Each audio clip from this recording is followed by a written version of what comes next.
Որ բարև ձեզ, բարև ձեզ։ Համեցեք խորաձին բոյցնորում 23 թվականից ուղղակի դուրս գանք դրսում խոսենք։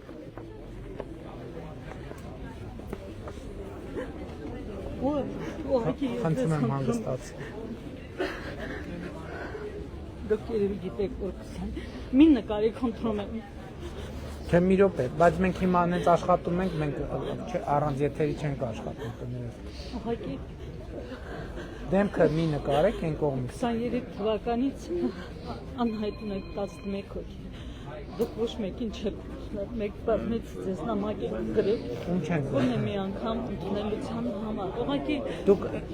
դուք որ դեպքի մասին եք, դուք պայթյունի դեպքի եք։ Շեն տղան ու սամսվազին ծառայող ա եղել։ Դեսերից ու մի անգամ իր անունը գերիների մեջ եկել է Եղիշե Կիրակոսյանի գրասենյակին, բայց հետո Ադրբեջանը պատասխանել է, որ թյուրիմացի մարտեղենացել։ Ես Ինչ եք ուզում որ անեմ, ասեք։ Ես ուզում եմ եթե հնարավոր է 23 թվականից անհետ կորածությունների մի անգամ գոնե ընդունել։ Եկեք սենց անենք էլի։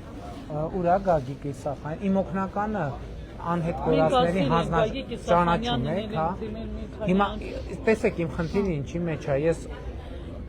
ես չեմ լուսաբանում, բայց ես տասնյակ անգամներով ձեզ հետ չեմ հանդիպել երևի, գուցե, բայց տասնյակ անգամներով ես հանդիպել եմ։ Իմ խնդիրը հետևյալի մեջ է։ Հիմա մենք ինստիտուցիոնալ տարբեր կառույցներ ունենք, ովքեր այդ հարցով զբաղվում են։ Երբ որ ես Սիմոնյանն էլ չի մեզ ընդունել երբևէ։ Չէ, շատ լավ, մենք այստեղ խնդիրը հետևյալն է, որ մենք ավելի լավ է հարցերը ձևակերպեք, որ հարցերի պատասխանի հետևից եք ուզում գալ, որպեսզի մենք այդ հասկանում եք գտնվելու վայրը անհայտ անձանց հետ կապված հարցի առանձնահատկությունը հետևյալն է։ Հենց ձևակերպումը ասում է, որ պետությունն էլ մենք էլ շատ ինֆորմացիաներ կա, որ չունենք։ Այդ է պատճառը, որ գտնվելու վայրը անհայտ։ Այդ կարգավիճակի առանձնահատկություն։ Հետո ինքը որպես հաստատված գերի եկավ։ Ով Տղայի անունը գերիների մեջ մի անգամ եկել է մարտին։ դեպքի մասին գիտեք, պարոն Իսախյան։ 23 թվականի անհետ կորածների։ Մի հատ էլ խնդրում եմ, ինձ այդ դրվագը որ ասում են անունը եղել է հաստատված գերիների մեջ, հետո դուրս է եկել։ Մի հատ խնդրում եմ կոնկրետ ինքը իմ օգնականն է եւ գերիների ներողություն